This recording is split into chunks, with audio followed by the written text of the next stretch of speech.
When you hear people talk about the 2008 Ninja 250R, the great styling and the great handling, great performance, one term you'll definitely hear is affordability. But $34.99 is a great price to bring this motorcycle home, but affordability goes beyond that.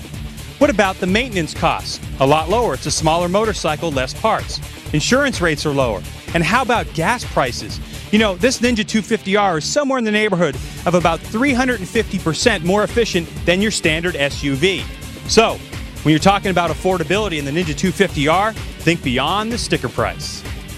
Well, that's an interesting topic because the statistics they gave us is Kawasaki said it's one of their most popular bikes, the most popular selling bike. They also made these positive changes to the bike. So I think what they're going to find is it is still very affordable for a first-time rider or somebody looking to just have some fun on the weekends.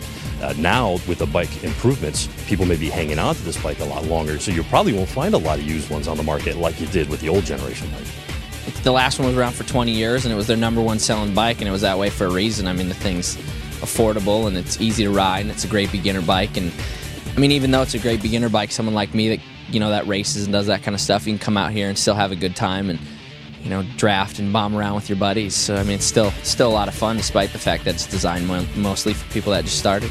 Kawasaki's done a great job. I think they're going to sell a lot of these bikes. I think a lot of people, even though they might look at a 250 as an entry-level bike, I think a lot of older guys and girls that have been riding for a long time, they're just looking for a fun ride that gets incredible gas mileage, or let's say a commuter bike that has some spunk. This is it. So, you know, entry-level person, someone who's never ridden before, looking at this motorcycle, you know, your readership, what do you have to say? Well, I think it's I think this is a real motorcycle, and you know, people tend to gloss over the smaller motorcycles a lot of times and just sort of make an assumption that it's going to limit you. This bike isn't going to limit you that much. You can do probably whatever you want to do on this motorcycle because it's got enough power for the freeway riding.